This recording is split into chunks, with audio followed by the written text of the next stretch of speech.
Halfway through Can't Help Falling in Love, Elvis leaned forward.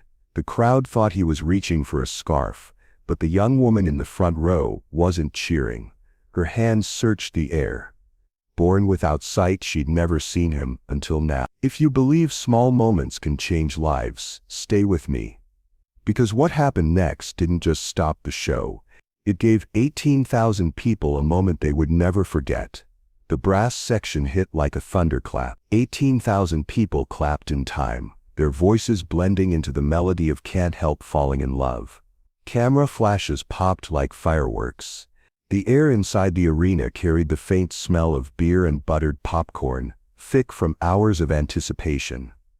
Then Elvis saw it. From the far corner of the stage, a sudden movement, two ushers pushing a gurney down the front aisle. The crowd parted in ripples, hands tightening around programs and binoculars. On the gurney lay a boy, maybe 17, skin pale against the blue of a hospital gown. A thin blanket tucked up to his chin. Tubes traced across his cheek, connected to a small oxygen tank that hissed with every breath. Elvis sang through one more line, eyes flicking back twice. He knew this wasn't a usual latecomer.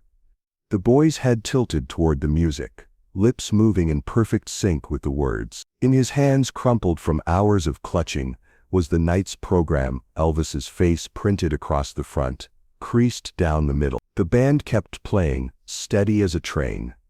But then Elvis lifted his left hand, palm out. The brass stopped mid-note, the bass fell silent, and a hush poured over the room like water. You could hear the faint hum of the stage monitors, the shuffling of security boots on the edge of the crowd. Front row fans leaned forward, whispering, "Who is he? What's going on?" Elvis stepped to the lip of the stage, the white of his jumpsuit catching the spotlight. His shadow stretched long across the polished floor toward the boy. For decades, Elvis had kept the same unwritten rule.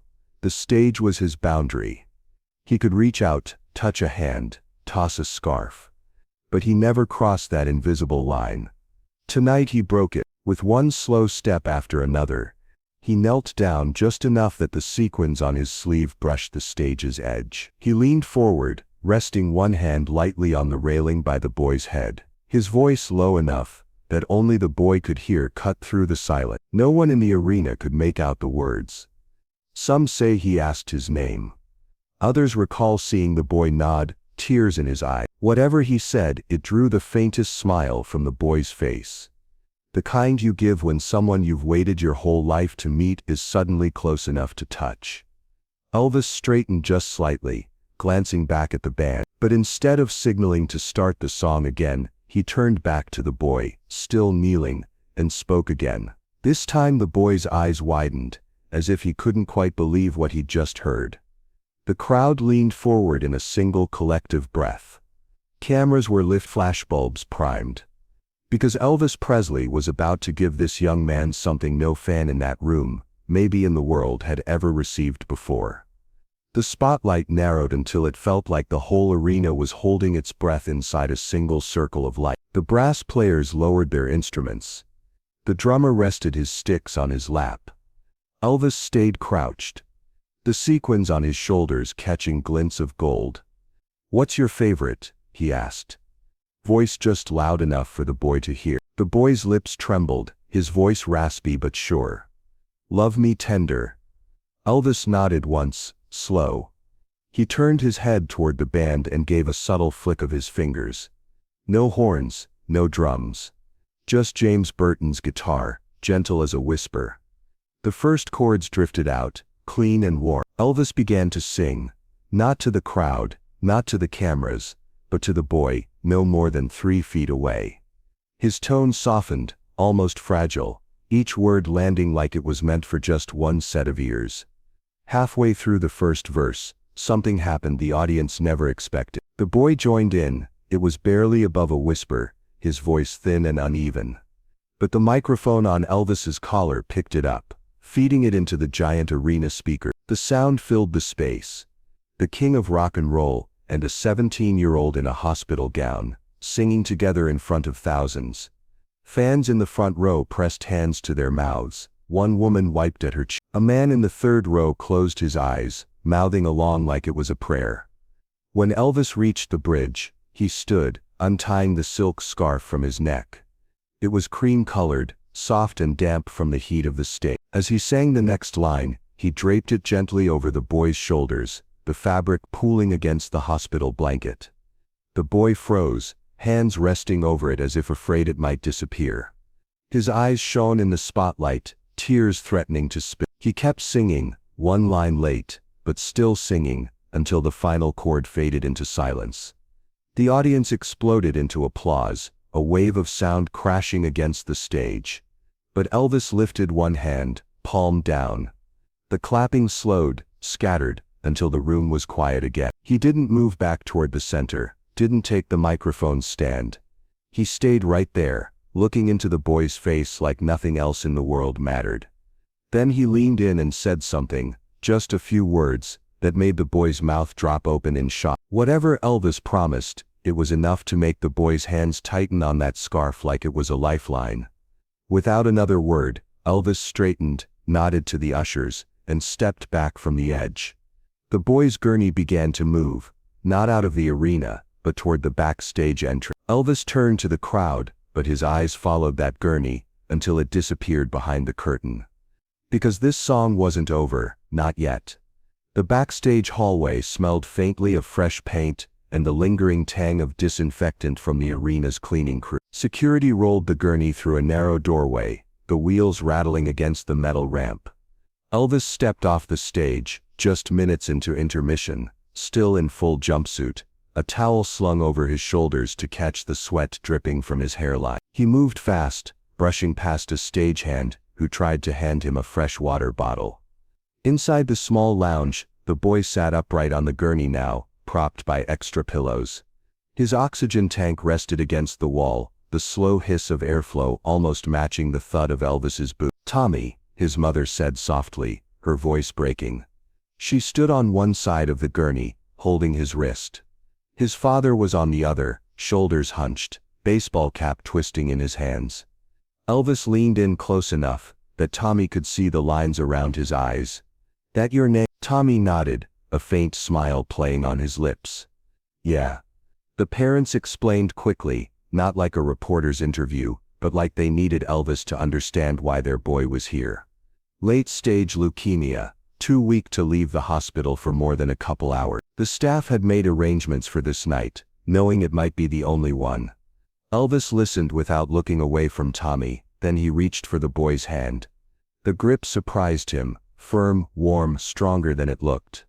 "I'm gonna see you again," Elvis said, each word deliberate. "Real soon." Tommy blinked, his eyes shining, and nodded.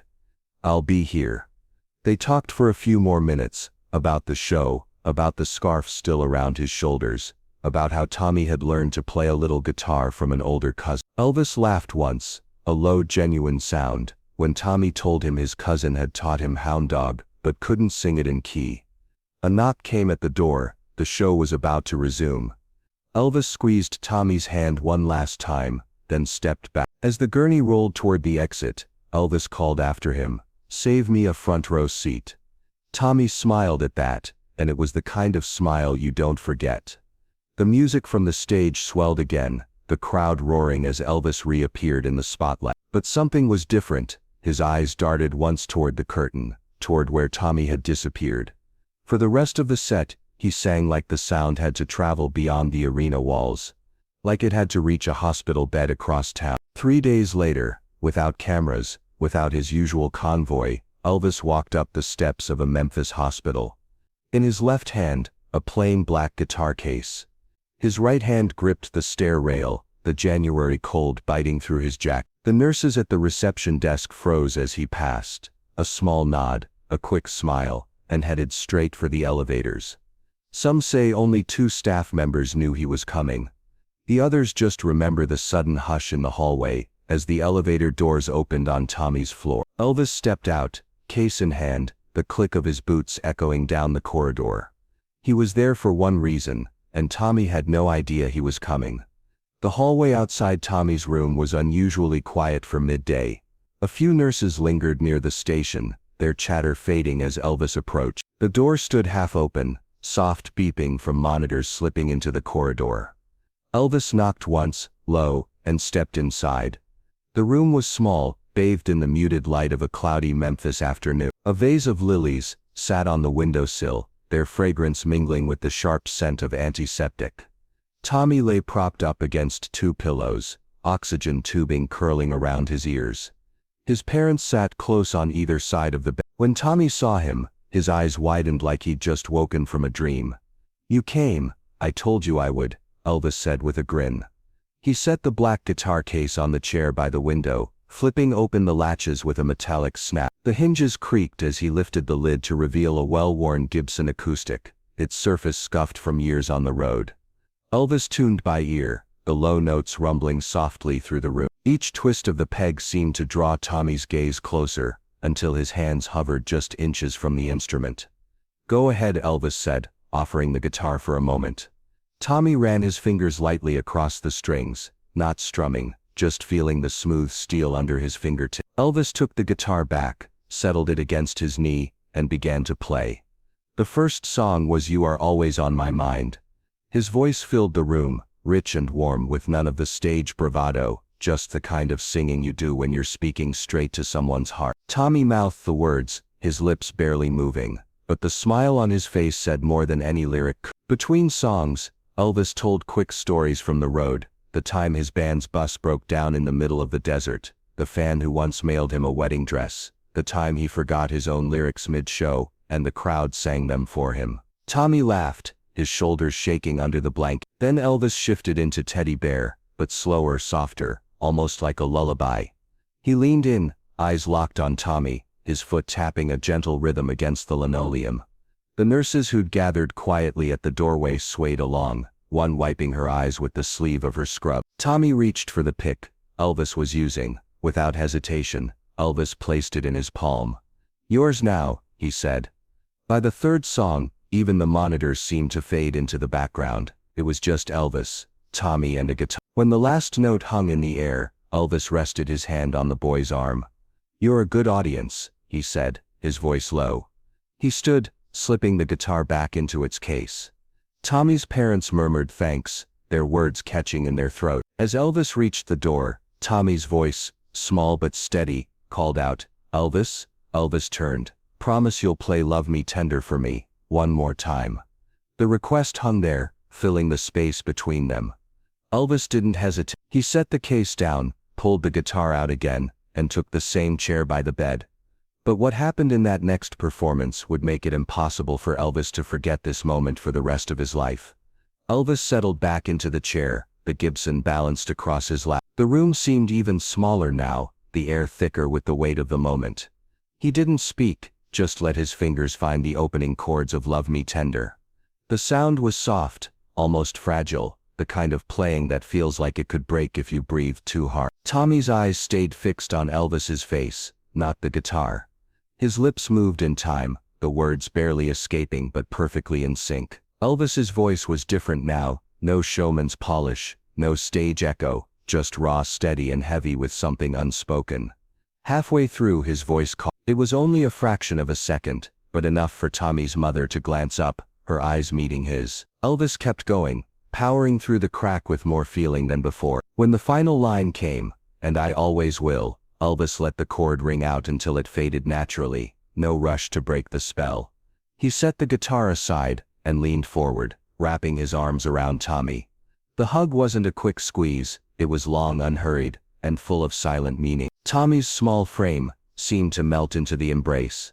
When Elvis finally pulled back, he slipped something into Tommy's hand, a gold ring, one of his own, heavy and warm from his skin.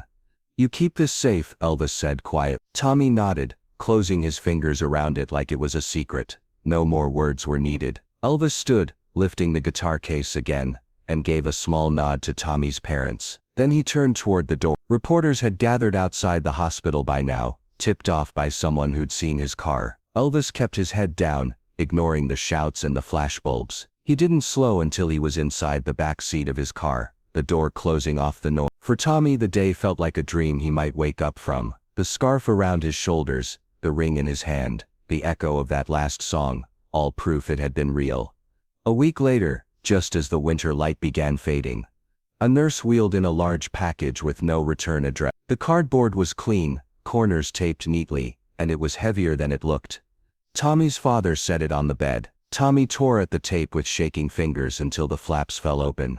Inside was a velvet-lined guitar case, brand new, and nestled inside, a custom Gibson acoustic. A folded note rested on the strings. It read, "You'll always have a seat in the front row, Elvis." Tommy traced the edge of the note with his thumb, reading it again and again, as if the words might change. His father lifted the guitar from the case, the polished wood catching the glow of the bedside lamp.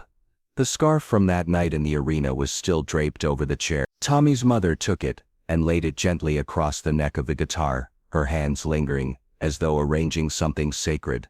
For a while no one spoke. The beeping of the monitor kept time, steady and soft, while Tommy's fingers hovered above the strings. He gave them a tentative The sound was bright, alive, filling the room in a way no hospital machine ever could. Word of the delivery spread quickly through the hospital. Nurses peeked in, smiling. One orderly stepped into the doorway, whispering, "Is that?" Tommy nodded without looking up, still focused on the guitar. In the days that followed, he played every time he had the strength. Simple chords at first, then the beginnings of melodies he remembered from Elvis's songs. Even when his voice was too weak to sing, he mouthed the word. Weeks later, Tommy passed away quietly, with the guitar propped against the wall beside his bed. His parents kept it exactly as it was, scarf still on the neck, ring still in its case pocket, and refused every offer to buy it. According to his mother, it wasn't just an instrument. It was proof that someone had seen her son, not as a patient, not as a charity case, but as a person worth showing up for. The story began to ripple out, first through Memphis church groups, then local papers, then fan clubs across the country. Letters poured in, not just to Elvis, but to Tommy's family, strangers sharing how the story had reminded them of kindness they'd once received, or acts they hoped to give. Years later, at small Elvis tribute gatherings, fans would bring up the boy in the hospital, almost in the same breath as they spoke of the legendary concert. They'd tell it like a song, each person remembering a detail, each version ending the same way, with Elvis walking into that hospital room, carrying a guitar case. Some say the guitar still rests in the family's living room today, never played, never polished, just wait. It's a reminder that the real legacy of Elvis Presley wasn't only the music, it was moments like these, moments when the spotlight left the stage and found a single person in the crowd. And for Tommy, that spotlight never faded.